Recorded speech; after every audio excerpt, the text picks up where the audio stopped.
Buenas a todos, ¿cómo están? Bienvenidos a un nuevo video del canal. Estamos en una locación distinta, si se quiere, ya que en donde me encuentro hace muchísimo calor y hacer un video en el gimnasio hoy por hoy me resulta incómodo, más allá de caluroso, por el ruido del ventilador y demás. Así que nos acomodamos en esta nueva locación, que es la habitación de mi casa donde tengo el aire acondicionado. Hoy quiero hablarles de la gestión de peso precompetencia, o como se conoce comúnmente como el corte de peso. Es muy común verlo o encontrarlo en disciplinas de combate que se caracterizan por tener categorías de peso. Antes de la competencia, los atletas deben asistir a un pesaje oficial y así verificar su peso corporal para asegurarse de dar el peso. En mi caso personal, yo suelo competir en la categoría de los 90 kilos, pero fuera de competencia me encuentro en los 94, 95 y hasta 96 kilos de peso corporal.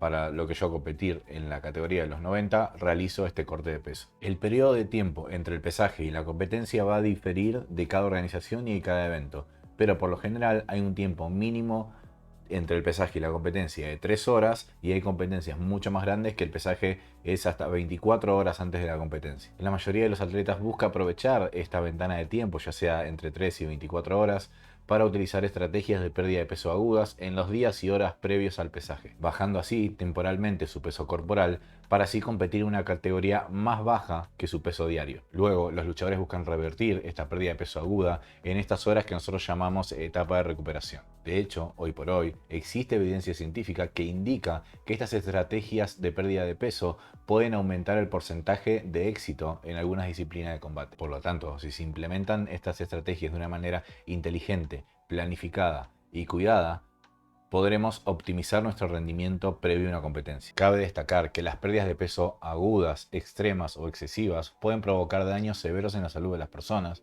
e incluso la muerte. Por eso hay que hacerlo de manera cuidadosa y planificada y tener un mínimo de criterio y sentido común a la hora de querer hacer una pérdida de peso aguda. Volviendo a un ejemplo personal, yo sé que puedo bajar a la categoría de 90 kilos sin correr ningún riesgo en la salud, ni tampoco sin tener que sacrificar rendimiento, pero sin embargo, podría también hacer las cosas de una manera más intensa o extrema para poder llegar a la categoría 85 kilos.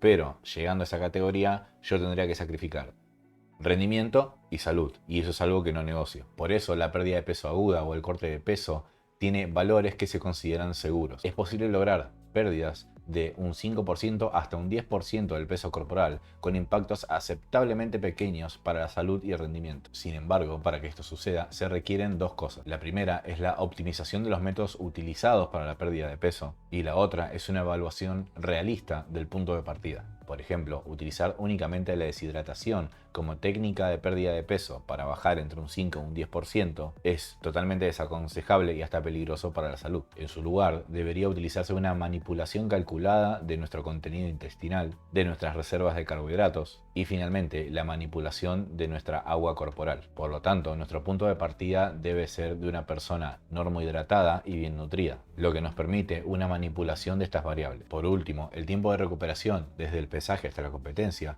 va a darnos un panorama de la magnitud a la que podemos llevar este corte de peso. Como guía, con más de 12 horas entre el pesaje y la competencia, un atleta puede tranquilamente perder y recuperar hasta un 8% de su peso corporal. Aquellos que se pesan la mañana misma de la competencia poseen un tiempo de recuperación limitado porque es menor a 6 horas, por lo cual no deben apuntar a querer perder más de un 5% de su peso corporal. Vamos con los métodos utilizados comúnmente para la pérdida de peso. El primero, la manipulación del contenido intestinal. Es común que los atletas previo al pesaje ayunen, limiten el tamaño de las porciones o reduzcan el volumen total de comida para así poder reducir su contenido intestinal. El uso de laxantes o fórmulas preparadas para el vacío intestinal es algo común, pero si bien es un método efectivo para la eliminación de masa intestinal o para limpiar el intestino, esto también va a afectar a la ingesta y absorción de energía y macronutrientes, que asimismo limitan la capacidad del atleta de realizar esfuerzos intensos. Por lo tanto, son preferibles las estrategias dietéticas o alimenticias que reducen el tamaño total de nuestros alimentos en el intestino sin alterar la ingesta o absorción de energía y alimentos. Es decir, el consumo de alimentos de bajo peso, pero de alto contenido energético en las horas y días previos al pesaje. Esto aplica especialmente para los atletas que se encuentran con un tiempo limitado entre el pesaje y la competencia. Ciertos tipos de fibra pueden retrasar los tiempos de tránsito intestinal, como así también retener líquido en el intestino, aumentando así nuestro bolo fecal. Diferentes alimentos poseen diferentes propiedades del aumento de volumen fecal. Por lo tanto, si uno reduce la cantidad de alimentos ricos en fibra que aumentan el volumen de materia fecal, se produce una reducción de la materia vegetal no digerida en el intestino y así una reducción de agua en el espacio intestinal. Esto va a hacer que disminuya el volumen fecal, el contenido intestinal y el peso corporal. El consumo de una dieta baja en fibra por solo 2 días empieza a limpiar el intestino, siendo 7 días de una dieta baja en fibra tan efectiva como un laxante, pero con mucho menor estrés fisiológico. Los tiempos de tránsito y limpieza intestinal varían ampliamente en un lapso entre 10 y 96 horas después de una restricción de fibra, por lo cual no hay pautas específicas sobre este tema. Pero, teniendo esto en cuenta,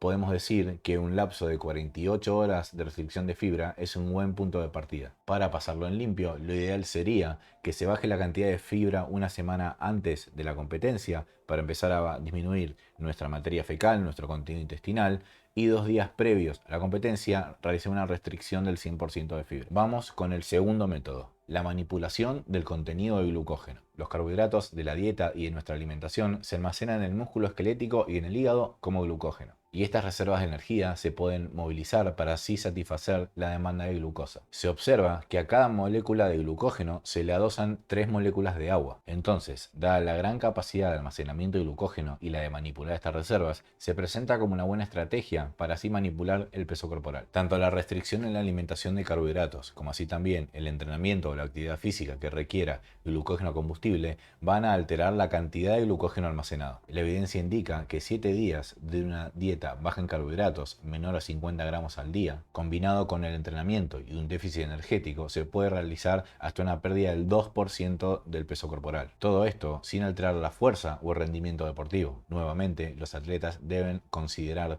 el tiempo de recuperación que hay para reponer todo este combustible. Tercer método: manipulación del agua corporal. El agua constituye un 60% del cuerpo humano en la población general y probablemente más en atletas entrenados, ya que poseen mayor masa magra o masa muscular. Dado el gran tamaño de almacenamiento y como así también en el lapso tan corto que se pueden generar fluctuaciones, no sorprende que la deshidratación sea la estrategia más elegida para una pérdida de peso aguda. Es muy poco probable que una deshidratación leve pueda afectar el rendimiento si no es mayor a un 2% del peso corporal. Sin embargo, magnitudes más grandes de deshidratación pueden ser problemáticas, particularmente cuando existe un tiempo de recuperación limitado entre el pesaje y la competencia. En pocas palabras, los atletas tienen 2 opciones posibles para así manipular su peso corporal: o ingieren menos líquido o excretan o expulsan más líquido. Una restricción de líquidos de 24 horas menor a 300 mililitros diarios puede provocar entre un 1,5 y un 2% de pérdida del peso corporal. Sin embargo, los atletas logran pérdidas mayores agregándole otro factor, que es el factor de la sudoración,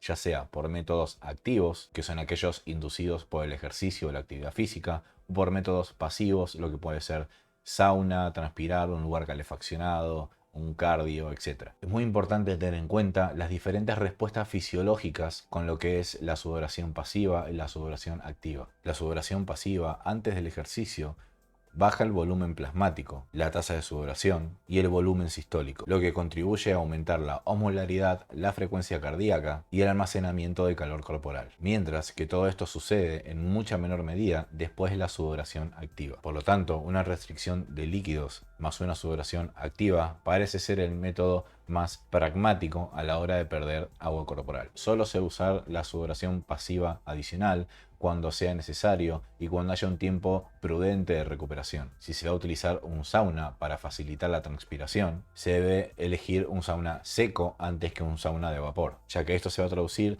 en una pérdida de líquido mayor en un menor tiempo, lo que lleva a un menor estrés fisiológico. Por último, la restricción en la ingesta de sodio también nos puede modificar nuestra agua corporal. Se han registrado pérdidas de entre un 1 y un 2% del agua corporal en sujetos hipertensos que pasaron una dieta baja en sodio. Una reducción del sodio no va a influir directamente en una reducción de nuestro peso corporal, pero sí junto a otras estrategias de manipulación de líquido va a ayudar al cuerpo a liberar más líquido y excretar más agua. Vamos ahora con la nutrición post pesaje, nuestra etapa de recuperación. Cualquier ventaja obtenida en nuestra etapa de pérdida de peso se va a maximizar con un plan de recuperación calculado. Las prioridades inmediatamente después del pesaje son la rehidratación, la restauración de glucógeno y el manejo de las molestias gastrointestinales. Vamos con la rehidratación. Los atletas deben tratar de reponer hasta un 2% de su peso corporal por hipohidratación para así minimizar los efectos negativos de la deshidratación. Las indicaciones generales de nutrición deportiva indican que se debe consumir entre un 120 a un 150% de líquido para así poder reponer las pérdidas continuas de orina. Inmediatamente después del pesaje, uno debe consumir entre 600 a 900 mililitros de agua, así como consumir líquido adicional en intervalos regulares. Las pérdidas por transpiración no se componen solo de líquido, sino también por electrolitos, principalmente sodio y cloruro, por lo cual la reposición de estos electrolitos va a promover la restauración de la osmolaridad y también el volumen plasmático. Las concentraciones de sodio en la transpiración suelen oscilar entre 20 a 80 milimoles por litro, lo que nos resulta difícil prescribir una reposición de sodio óptima para una bebida hidratante. Las bebidas deportivas comunes suelen tener 30 milimoles de sodio por litro, mientras que las soluciones de rehidratación que se utilizan comúnmente para los vómitos o la diarrea suelen tener entre 50 y 90 milimoles por litro. Por lo tanto, consumir bebidas con sodio adicional va a ser la mejor opción para la reposición de sodio. Vamos con la restauración de glucógeno.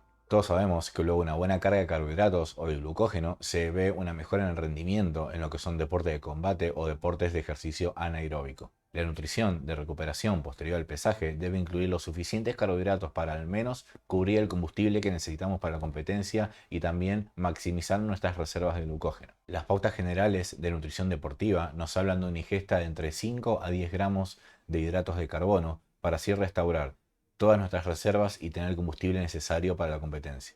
Seleccionar carbohidratos de alto índice glucémico también nos va a asistir en la rehidratación. Cuando la ingesta de carbohidratos no es óptima por un tiempo menor de recuperación, agregar proteínas a nuestras comidas de recuperación puede ser una buena opción. Vamos con el manejo del malestar gastrointestinal. Idealmente, la ingesta posterior al pesaje y previo a la competencia debe reponer todas nuestras reservas, pero así también evitar cualquier tipo de malestar gastrointestinal. De todas las estrategias antes mencionadas, la dieta baja en fibra es la menos dañina. A diferencia del vaciamiento de glucógeno y la deshidratación, la reducción del volumen intestinal no afecta el rendimiento. Todo esto siempre y cuando que nuestra ingesta de energía posterior sea la adecuada. Es normal que los atletas se preocupen por el malestar gastrointestinal en la etapa de recuperación y sobre todo que sientan que no tienen la capacidad de ingerir alimentos sólidos. Para estos existen opciones que nos permiten mejorar el rendimiento sin agravar la molestia intestinal. Se sabe que realizar un enjuague bucal con cafeína o con una solución con carbohidratos ayuda a levantar el rendimiento. Es muy importante también familiarizarse con la respuesta individual de cada persona a la respuesta a la suplementación con cafeína. La dosis leve a moderada es de 3 a 6 miligramos por kilo de peso. Estos deben consumirse 60 minutos antes de la competencia. Nutrición previa a la competición. La nutrición previa a la competición está lejos de ser una búsqueda desesperada de ganar peso, sino que se trata de poder cubrir las necesidades nutricionales del atleta siempre y cuando también él se encuentre cómodo. Cuanto más corto o limitado es el tiempo que hay entre el pesaje y la competencia, menos peso debe tener que buscar ganar el atleta. El aumento de la disponibilidad de carbohidratos en las horas previas a la competencia es una estrategia bien conocida para aumentar el rendimiento. La ingesta recomendada de carbohidratos es de 1 gramo por kilo de peso corporal. Se deben consumir alimentos ricos en carbohidratos, bajos en grasa, bajos en fibra, fáciles de digerir antes y entre luchas. Después del pesaje hay un punto de quiebre en lo que es la etapa de recuperación y la etapa de preparación para la competencia, tanto mental, nutricional y física. Para los atletas que se pesan el día anterior, tiene sentido cumplir todas nuestras necesidades nutricionales antes de irse a dormir, cosa que el otro día estar concentrados en la preparación para la competencia. Para los atletas que se pesan el mismo día de la competencia, resulta más difícil aislar este punto de quiebre, ya que uno está enfocado en no tener molestias gastrointestinales junto a las ansiedades previas a la competencia. La evaluación de los requisitos para la recuperación junto con la preparación de los alimentos, tanto sólidos como líquidos, post pesaje y pre-competencia, se debe planificar con tiempo. Esto permite que la recuperación comience inmediatamente después del pesaje. Se recomienda que inmediatamente después del pesaje, entre los primeros 30 y 60 minutos, se priorice la rehidratación del atleta, por lo que la ingesta de líquido, una bebida deportiva o un suero de rehidratación oral puede ser una opción válida. En la segunda hora de recuperación, los atletas pueden empezar a consumir alimentos sólidos. Los alimentos ricos en carbohidratos, bajos en fibra y bajos en grasas, van a promover un mejor almacenamiento de glucógeno, evitando también las molestias gastrointestinales. Cuando es difícil controlar la composición de los alimentos o mismo el atleta no puede o no quiere consumir sólidos, seguir consumiendo una bebida deportiva o un suero de rehidratación oral es una opción viable. La siguiente tabla resume las recomendaciones nutricionales claves antes y después del pesaje. Hay que tener en cuenta que los requisitos exactos van a variar según la magnitud de pérdida de peso requerida, el tiempo de recuperación disponible después del pesaje y los requisitos de la competencia.